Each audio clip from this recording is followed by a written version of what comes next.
I'm Renee Williams. And I'm Billy Thomas. And welcome to another edition of From the Woods Today. You know, we have some very interesting topics today, and some that you probably went outside this morning and was like, what is this all about? Yeah, no doubt, Renee. I know when I got up this morning and let my dog out, I was like, is there a fire around here? I thought one of the houses in our neighborhood was I burning. know. And turns out many of us in central Kentucky, and certainly those near Estill County, Kentucky, experienced a lot of smoke this morning. And it really kind of it startled a lot of folks, and there was a lot of concern. And unfortunately, we've got the Kentucky Division of Forestry on with us. And here in a moment, we'll have Bridget Abernathy speaking about that, what's going on with the fire situation. Certainly, we are in the midst of fire season, and Bridget will give us some more information about that. If you are joining us via YouTube, thank you. Glad to have you with us. If you're on Zoom, you can use the chat function to interact with us, and we'll be happy to try to take any questions that you all might have. We also have Dr. Ellen Crocker and the team here talking about World Forest ID, and we'll find out a lot more about that. It's a really interesting project that Dr. Crocker and the team's involved with, so we'll hear more about that. But I'm excited to have you all with us, and thanks for taking a few minutes of your day to be with us today. Definitely. So let's go ahead and get started. You know, Bridget, if you want to go ahead and turn your cameras on. Hi, welcome. Thanks for being here today. For having me. Looks like this is a very serious topic that we're going to talk about. It is. We're in the midst of a drought in our current fire season, and we have many wildfires burning right now.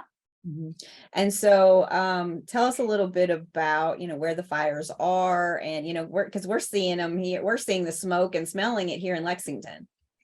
So we're in the midst of a drought, and I'll talk a little bit more about that shortly. But currently, we're in the middle of our fall fire season, so it's not uncommon for us to have forest fires in Kentucky. But right now, because of the drought conditions, the prolonged drought conditions we've been in, just in the last day, we've had 34 new wildland fires.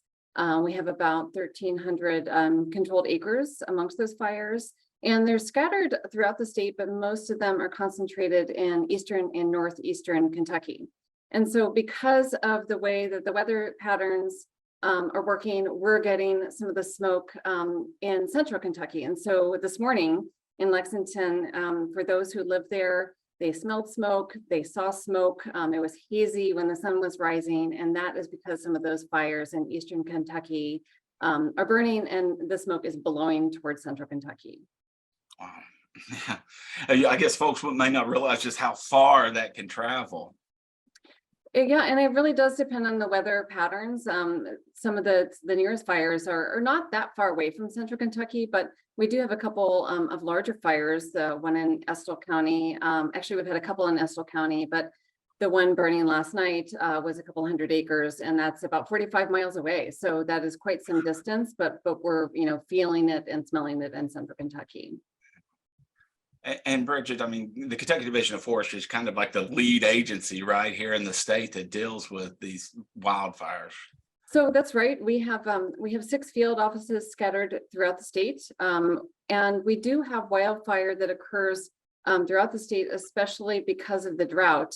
But we have trained staff that work to respond to wildland fires as they occur. And so right now, as we end up with still some warm temperatures, but, you know, increased gust and wind, we have lower relative humidity and drier conditions, we're ending up with increased wildland fire activity. And so our staff do respond to wildfires. We also have different partnerships with local fire departments and with the U.S. Forest Service, amongst others, who assist us in controlling some of these fires.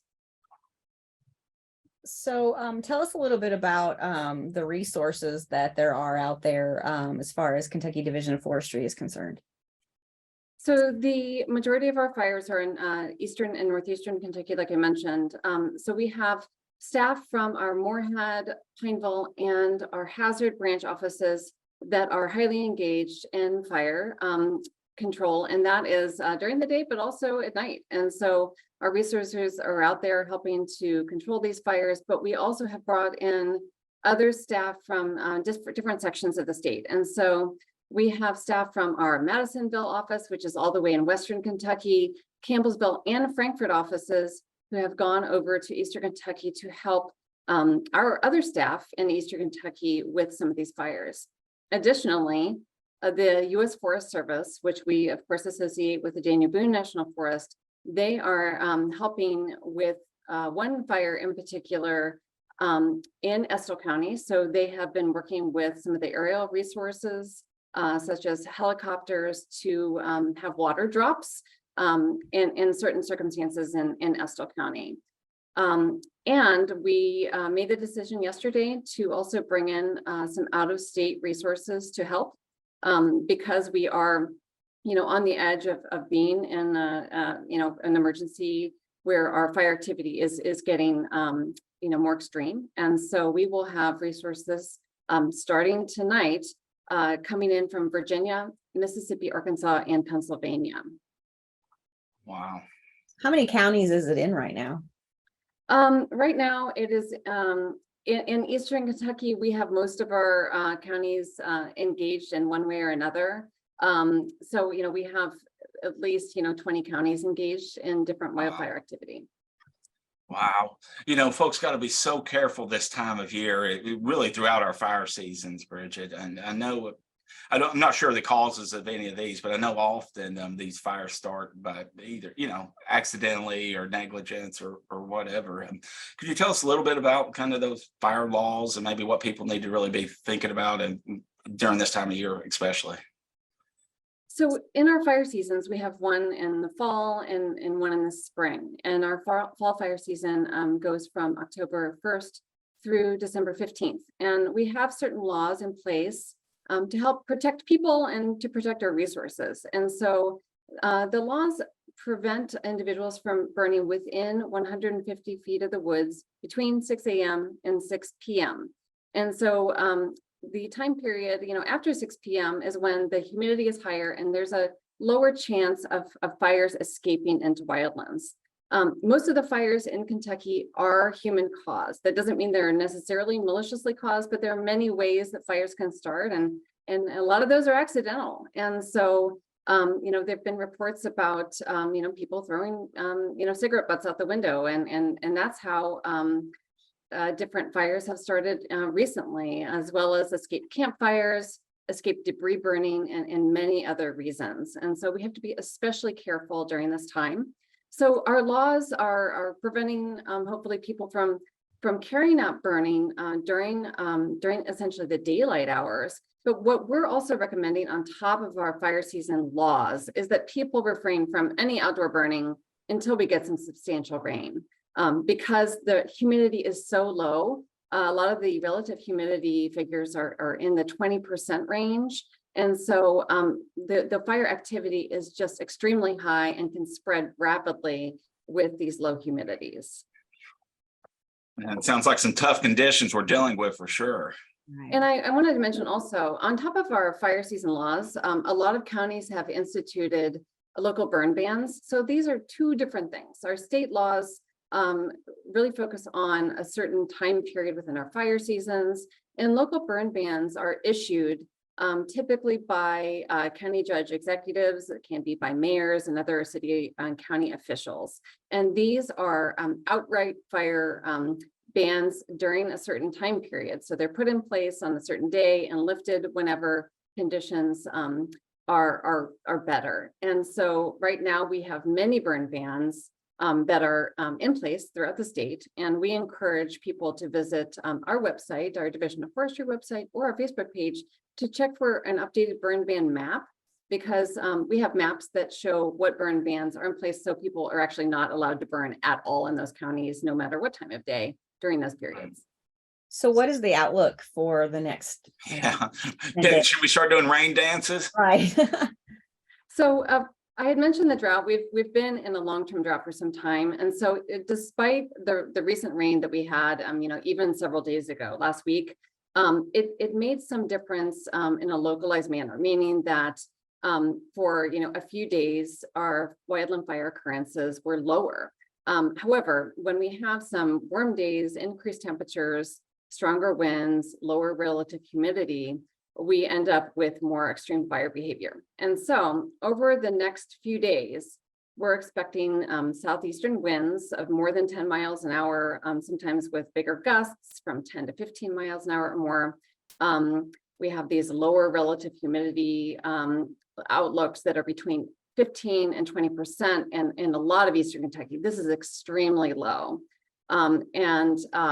We also have some hurricane weather coming in. And so while we may get some moisture from that, it's not going to be necessarily widespread. And so the hurricane weather a lot of times causes, larger gusts of wind. And so though we may have some soaking rainfall, that is expected actually Thursday night going into Friday in certain areas. What I really wanted to stress is that, even if we get rainfall, our staff are still working to control fires that may not be burning as heavily or in the most extreme conditions, but they're still engaged, either responding to smaller fires or working on fires that are large and continuing to burn in some fashion, even when we get rain. And so it is really important that people are cognizant and really mindful of what they're doing outside with any kind of outdoor burning during these times. Yeah, certainly good guidance. And, having known and worked with a lot of those men and women that are part of the Kentucky Division of Forestry, these are good folks out there doing hard work, really, on behalf of all of us here in the state. So anything we can do to alleviate, some of the stress and pressures on them is good. So please, folks, follow those rules and laws that are in place. Pay attention to those local burn bans and, do your part to try to keep the fire out of the woods. I know you have some pictures for us to show as well. I do, and I also wanted to mention that in Western Kentucky as well as Eastern Kentucky, where we had the tornadoes in December, as well as we had of course the Eastern Kentucky flood prone areas. There's a lot of debris on the ground, and that is, of course, increased fuels. And so, that just makes for a more volatile situation. Give me just a minute and I will share some of these photos. Not a problem. Okay. So are all of these in Estill County, or are there other? So this is, and can you see this photo here? Yes. Okay. Yep. This is a photo from a few days ago in Letcher County. And I'm going to continue to share a couple others. We do have a couple from Estill County. I'm just going to share this one here. This is actually from Muhlenberg County. And so when I was talking about the tornado affected areas, you can see all the debris in the background. And we don't have any areas right in this photo that are particularly black, but that's a lot of debris on the ground, a lot of fuel that can cause some volatile fire activity. Well, we just got through some devastating floods in Eastern Kentucky, and now we're fighting wildfires there. It's a tough road for sure. Again, that's why it's so important, folks, that we pay attention to these burn laws and these fire seasons, and we do the right thing. Definitely. So, Bridget, if people wanted to kind of find out more or report fires, or what can we kind of let the public know that they can do to try to help? So we encourage people to, if there's a fire that is in their area, there's different options. Calling 911 is certainly an option. Local fire departments are also there, to help respond to fires. They can call any of our field offices. We have 6 field offices scattered throughout the state. The information is on our website, and we have information on our Facebook page as well. And so that is a great way to report fires directly to us, so that we're able to respond directly to those. So you can do a Google search for Kentucky Division of Forestry, or you can connect directly with eec.ky.gov and connect directly to Forestry. Okay. Also, we have our central office number, which is 502-564-4496. And that is a way to reach our central office, and we can plug people into our field offices. Yeah, we'll put that information. Yeah, we'll put those chats in the chat, or the links in the chat. Yeah, excellent. So, well, we greatly appreciate you joining us today and letting us know about that. I know it's been a topic that's been around our office quite often to this morning. It's like, what is this? What is going on? I even Googled what's burning in Lexington because I thought there was something happening. So it's good to know that KDF is out there and Yes, taking care of the situation. The smoke is a reminder, of how kind of severe our wildfire season is right now. However, this is just, one example of when things get, more extreme. With the fire drifting, into areas that typically don't have as much forest fire or any forest fire in central Kentucky. And so, I did want to remind people that our folks are pretty engaged throughout the fire seasons, whether or not it's the fall or the spring. And so, we just really ask people to be aware of the local laws as well as our state laws, and to be extra careful during this time.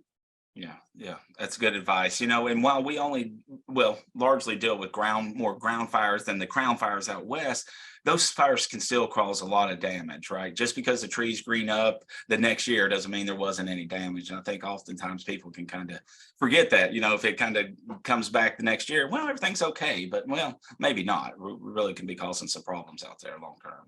Well, Billy, that's a really good point because, we think about, who and what is in danger during these situations.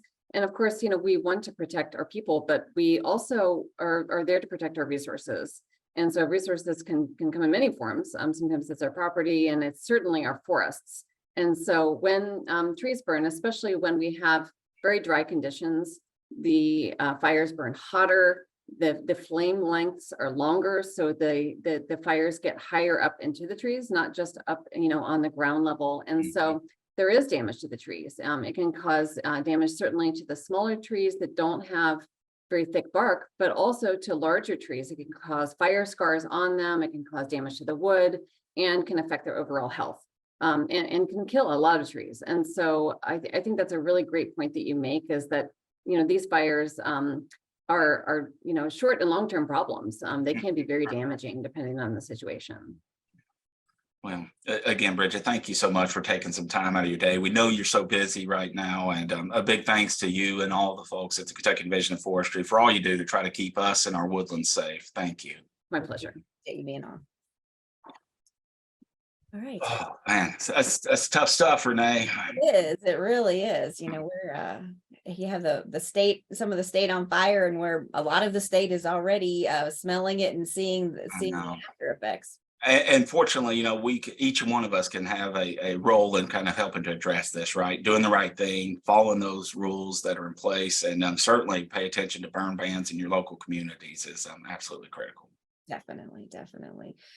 So, our next topic though that we have is World Forest ID. Yeah, so we're going from kind of local fires here in Kentucky to kind of a world forestry issue, and Dr. Ellen Crocker is going to be talking a little bit about what's going on with that. So what is this kind of World Forest ID thing?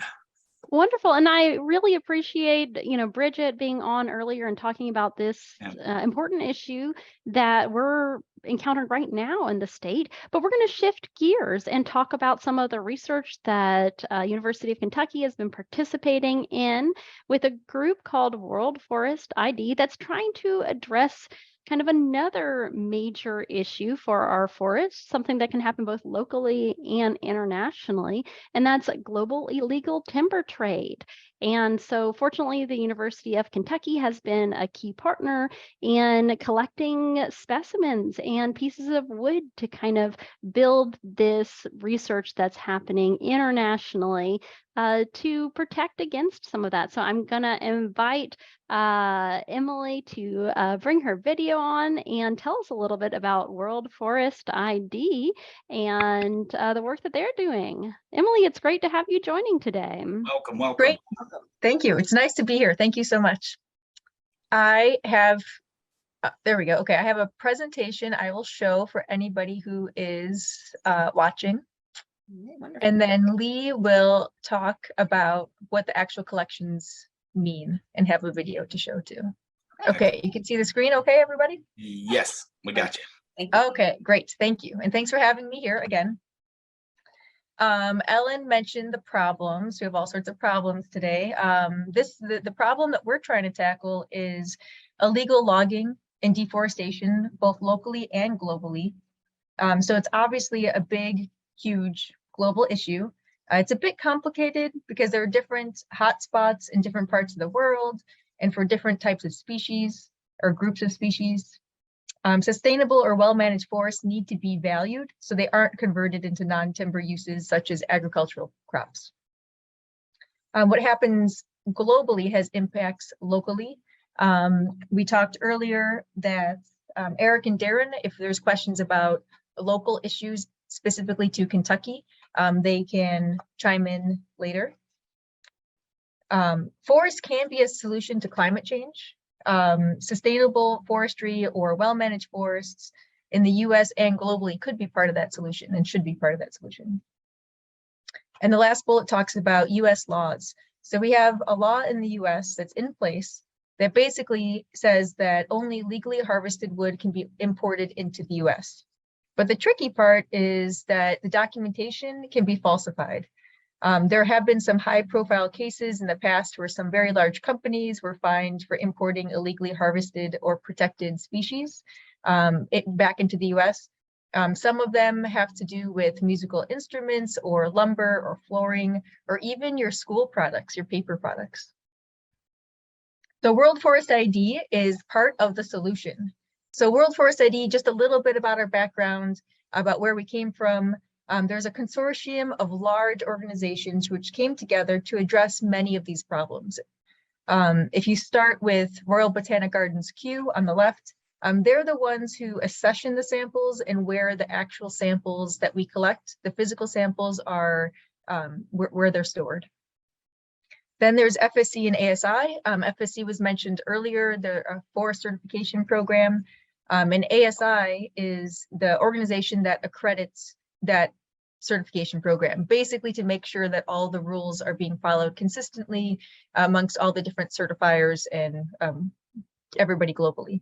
They also accredit to different types of certification programs, not just wood-based. Then we have the Forest Service at the top, the U.S. Forest Service International Program. They are one of the largest funders, especially for our work, but especially for the American hardwoods work that we'll talk about soon, the interesting part. We have AgroIsolab, and they are a stable isotope analysis lab. We'll talk more about what stable isotopes do very briefly later, but they were one of our first partners. And then World Resources Institute, WRI, you may have heard of them. They're a global nonprofit organization. It works with leaders in governments and businesses and civil society to research, design, and carry out practical solutions to improve people's lives and ensure that nature can thrive. So they have a little bit of work to do. Okay, one more slide on our mission, and then we'll get into the good stuff. Our mission, I'll read the slide here. It's by 2030 to build the sample collections and reference databases sufficient to independently verify product identity and origin for critical species and commodities in forest-connected supply chains, thereby protecting the world's forests. So that's a really big mouthful. To explain this, it's the solution is to have a robust georeference database of these wooden samples. And Lee will show the types of samples that we are collecting. And if we have these samples, then there's different technologies that can be used by enforcement agencies or companies or others, so they can determine, did their product come from where it's claimed to have come from, or is it the species that it's claimed to be? So far, we focused on the collection aspect to test and prove, can we collect samples globally at a large scale? And we can, which is fantastic.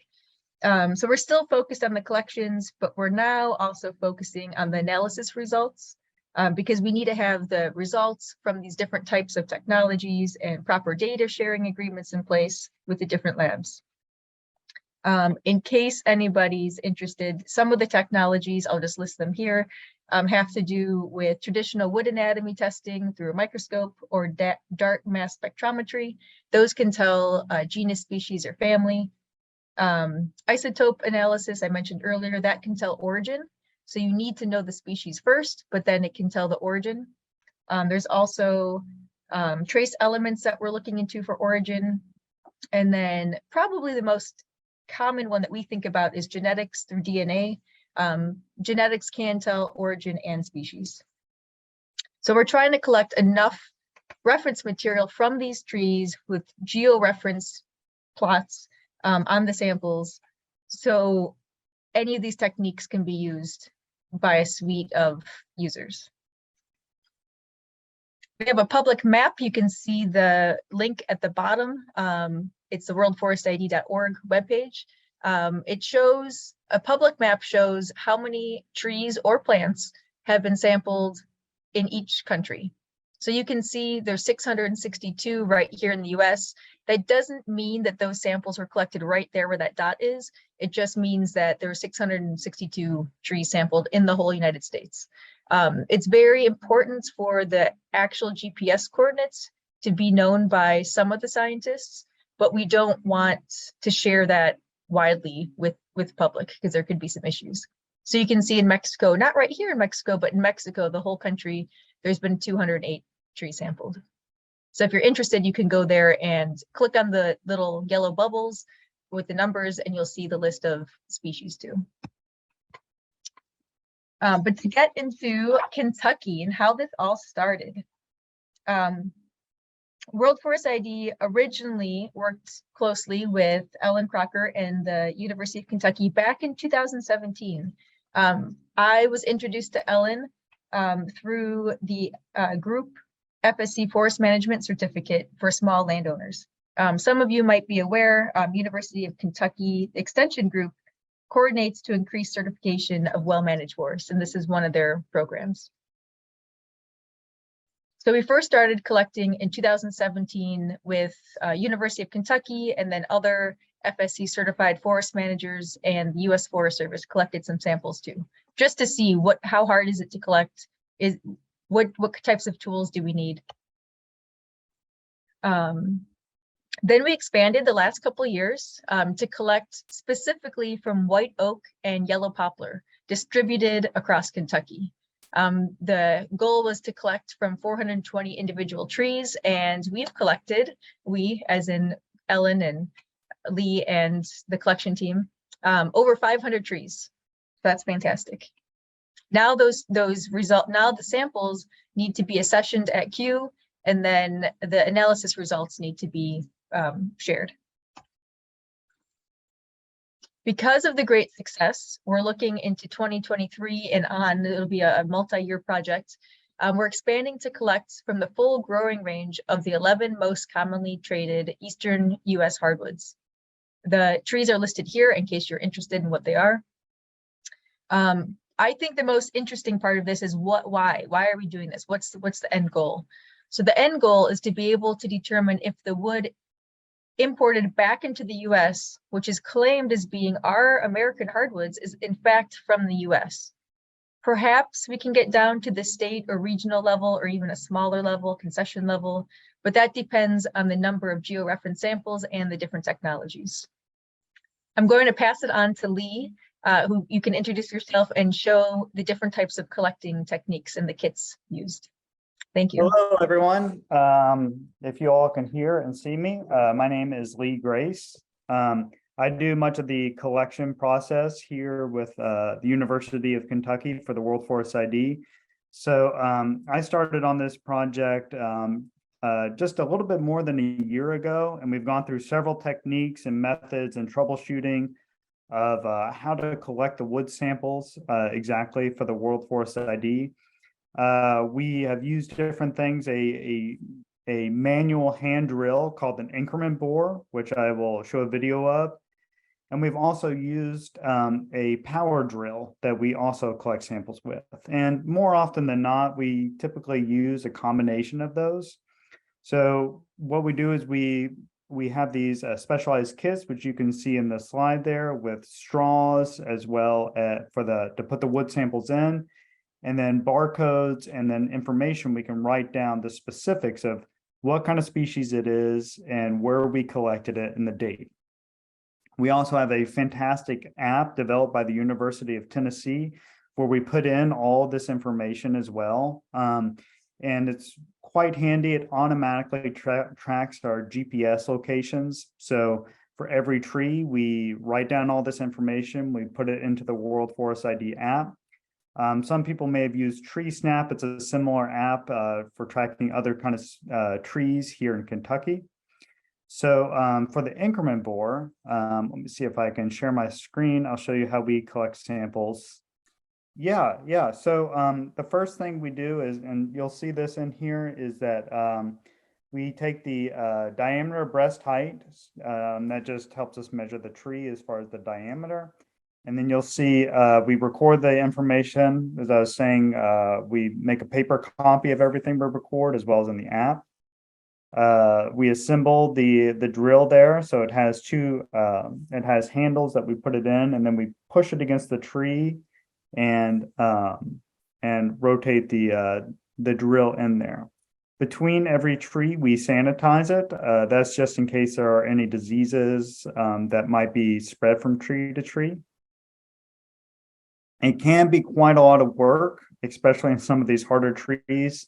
The tree in this video in particular is with a white oak. Yeah, anyone who's ever drilled into those knows they're not a lot of fun, right? No, it's pretty tough wood. And you'll see here in a minute something we use, and there are any car mechanics, you'll recognize this by using a cheater bar. Some people call them a breaker bar. To just add some leverage there, especially as you go deeper into the tree, it can be extremely tough. And for these samples we're collecting, we need to get all the way to the heartwood or the pith if possible. So we really need to get pretty deep into the tree. And for some of these harder woods, that can be quite difficult. So we had developed all kinds of different techniques and tricks and troubleshooting methods. Unfortunately, we have not found a way to kind of establish this into a power drill at this point, an increment bore, but a hand tool works. So if you go all the way in, as you can see, you put in an extractor. The extractor breaks off the core sample inside there, and then you rotate it back 2 full rotations, and you remove the extractor. And then you can see the kind of sample we have there, and we put it in the paper straw. As you can see, the paper straw has the barcode associated with that specific sample that we have collected. We seal the ends of it, and then whenever we take it back to the University of Kentucky, we dry it for at least 24 hours for about 40 degrees Celsius. And that can vary depending on the tree species and the moisture content. But we're trying to dry it to about 16% moisture content. The main thing we want to avoid is whenever we ship these out and mail them to be tested, we just want to make sure that there's not any mold or anything growing on them, because that could really spoil the samples. And then as you can see, we label everything with the appropriate barcode, and then we just put everything back in our kits. Does that hurt the tree at all? It does hurt the tree. So we've found, Ellen and I, we went to Robinson Forest, Research Forest, and we saw some of the trees that were sampled with an increment bore, and found that these seem to do pretty well with recovering. One thing is that unfortunately it will damage the quality of the timber if it's ever harvested. So one thing that we do try to do is, you'll see in the videos, I try to collect pretty low to the trees as I reasonably can at a particular time. Yeah, and when this method of increment boring is really common in forestry. And what people have found is that it can stain the timber some, as we mentioned, and sometimes for some species there can be some decay in there, but it tends to be really minor. And I think, for the work that we're doing, it's a really kind of minor impact to the tree, but gives us a lot of information about the wood and the ability to sample from these living trees. It's a lot less destructive than having to, cut the tree down and get material that way. Although, that's certainly another option, would be kind of going along to places where trees are being harvested and getting samples that way, which we've also done in the past. So, I think it's just a great example of how we can have really minimal damage to the tree, but learn a lot that I think can have a really positive impact. And so, Emily, we appreciate you and all the work that you've been doing, organizing this and letting Kentucky kind of be the center of what we know about these species in Eastern North America right now.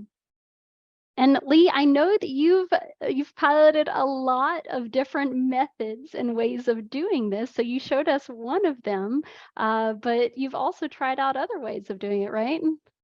That's right. So initially we were using a power drill with a plug cutting bit. For any carpenters out there. It's to make basically wooden dowels. It's the same drill bit that would create wooden dowels, and so we were using that to drill into the tree there, and that worked pretty well. We collected a bigger sample, but it was harder to get as deep with it, and it's probably ultimately a little bit more destructive on the tree as well.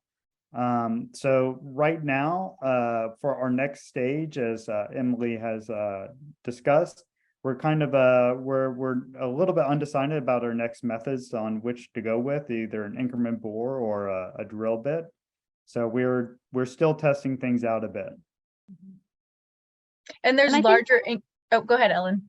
No, I think it's exciting that while University of Kentucky has been piloting some of these techniques and Lee has been developing a lot of these techniques, this work is, scaling up both to different species, but to different parts of the country and the world. So Emily, appreciate the work that you're doing and also the opportunity to have Kentucky really well represented in that data. That's fantastic. And if anybody listening has some forest land that you're happy to have us collect samples from, not just even in Kentucky, but for the expansion, sometimes a tricky part is getting an approval form to say, yes, you can come on my forest land to collect some samples. You'll be able to tell us which trees to collect from or which ones not to collect from.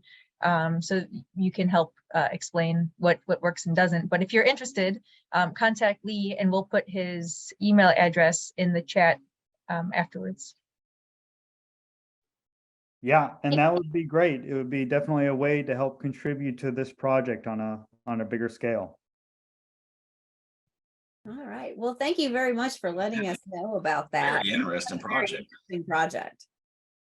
And I know that also joining us today, we have Eric Gracie, and we mentioned this earlier, the Center for Forest and Wood Certification here at the University of Kentucky and the connection there, and was wondering if Eric might want to chat a little bit more about that or this issue of illegal timber harvesting. That does seem like illegal timber harvesting has been a problem, and so that is something that definitely needs to be addressed.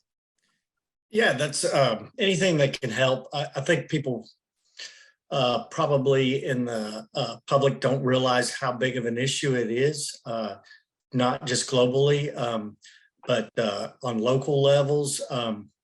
Just if you look at the Kentucky Association of Consulting Foresters, if you look at their profiles, almost every single one of those offers timber trespass services.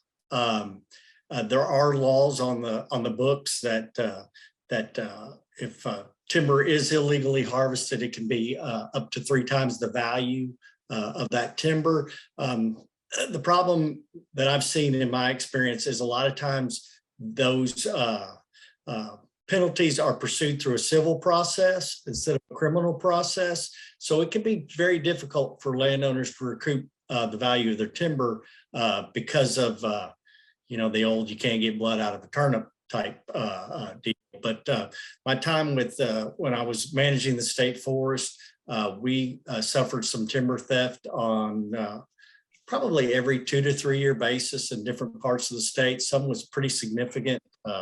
You can always see it when, like right now, white oak market is really strong. At the time, we had a cherry market that was really strong, and about $30,000 worth of timber was taken off of the state forest illegally.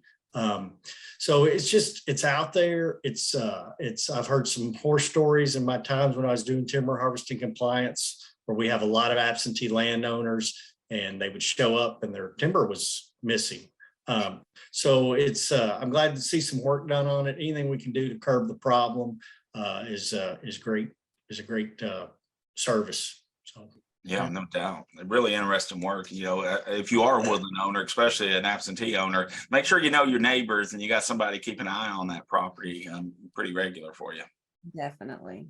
Yeah, and I'll throw it out to Lee and Emily. The landowners in my group, some of them are fairly active, and as far as particularly post-harvest, if there's the ability to roll in there and get your core samples from stumps and what have you, I think that most would be very willing to participate.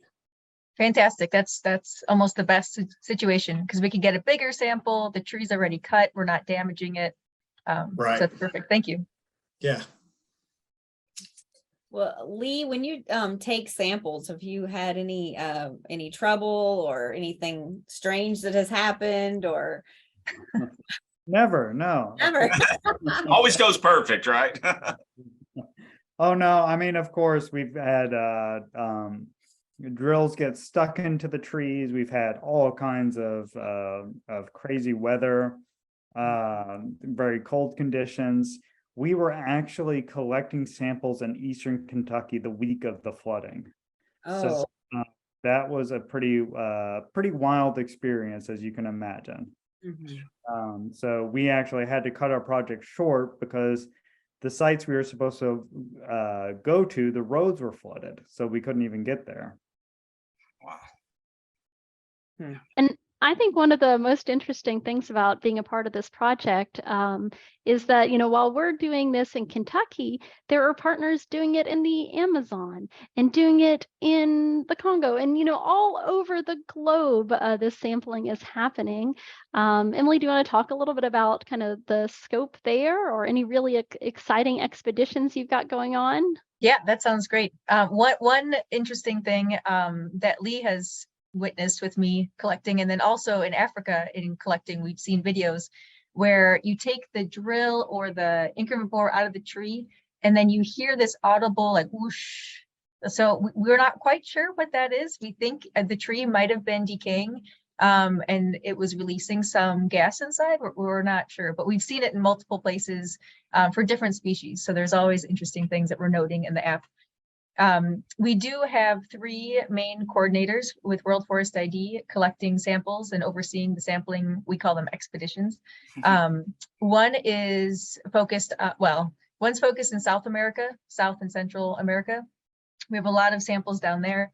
The trees there, and also in Africa, we have somebody focused in Africa. The trees there tend to be a lot bigger, so the samples that they're taking are bigger. And we also have a few test plots in different countries to go back and see. We have the GPS coordinates, we're coming back to the site. How does that hole look now after 1 year or after 2 years, and can you even find the hole? So we are monitoring that as well. But yeah, it's a global program. We have a huge collection in Eastern Europe right now. We've almost collected about 600 trees in 12 different countries, which is amazing, amazing work. So now we need the analysis side. Well, thank you again, Emily, for joining us. You appreciate the work that World Forest ID is doing, and you know, appreciate you joining us today to talk about that. And another big thanks to you, Lee, for all the work that you've been doing collecting these samples across the state and beyond, and kind of piloting those techniques. And, you know, appreciate everyone joining. We talk about a range of different issues on From the Woods today, and this is a little sneak peek into some of the things that are happening here at UK and some of our great partnerships happening around the world.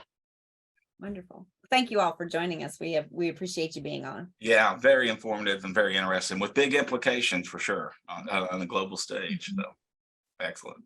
And we Great. saw we had some chat. I'm sorry. Yeah, good job. Check out the chat pod. There was some good links in there and some information. If we have landowners, Lee dropped some contact information if you want to participate in this project. We also had some links in there for the Kentucky Division of Forestry and their fire management. So check those out. And yeah, thank y'all for being with us today. Really appreciate it. We did have a question that said, are the samples shown on the world map, are they completed or ongoing? And how much do you expect that number to grow? They are ongoing. Those are the actual samples collected to date. Our goal was to collect from 10,000 trees or plants. We are collecting from some plants, cocoa and coffee, as well as forest risk commodities. So people want to know where their chocolate came from. Did it come from where it was claimed to be from, or from, somewhere else where a forest used to stand? Which we don't really want to eat that chocolate necessarily.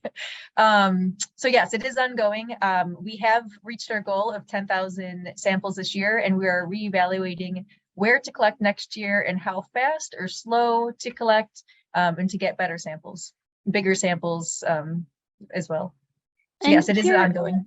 Here in Kentucky, we've worked with some really great partners. Lee, do you want to talk a little bit about where you've been sampling from, and our appreciation to those places that have allowed us to sample so far?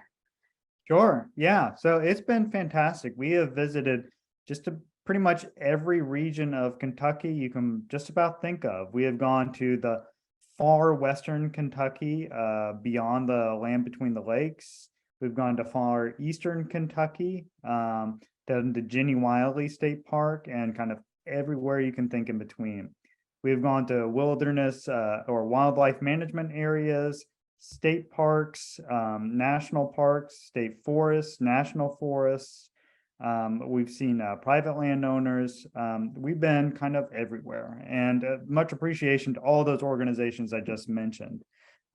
Probably the place we have visited the most by far has been Daniel Boone National Forest, and that's not too far of a drive from our campus, so we go there fairly regularly. But we've also gone to Robertson Forest several times, and recently we actually went our furthest trip, probably from UK. We ended up going to Hoosier National Forest in Indiana and collecting some samples even from there. We had a question if you've been to 4-H camps. No, but that is an excellent idea, though. I have not thought to look into 4-H camps. Yeah. All right. Well, thank you very much for being on, and we greatly appreciate you joining us and giving us this topic. And I'm sure we'll look forward to hearing from you all again soon. Yeah, you come back, Emily, and share updates as it progresses. Great, thank you. Thanks for the opportunity. All right, thanks. Well, we've covered a lot of ground today, Billy. I know, and it's a really interesting project with this World Forest ID as well. But the forest fires are something, and the wildfires we got to really pay attention to, folks. Please be careful out there. As Bridget Abernathy shared, it's dry, really dry, and conditions are ripe for more fires. So we have to be vigilant, and we don't want those fires. And let's take it easy on the Kentucky Division of Forestry wherever we can, but not creating more pressure for them. Exactly. So we do this show every Wednesday. We will have, if we have topics that just pop up, we'll put them on and just let you know about them. It's a great place to find out anything forestry related. And you can go to fromthewoodstoday.com and get all of our back shows if you'd like to watch them. Yeah, plenty to watch there on a wide variety of topics. Check them out. Share them with friends. We know there's others out there that appreciate the information as well. Definitely. Until then, take care. We'll see you next week at 11. Bye. Everyone.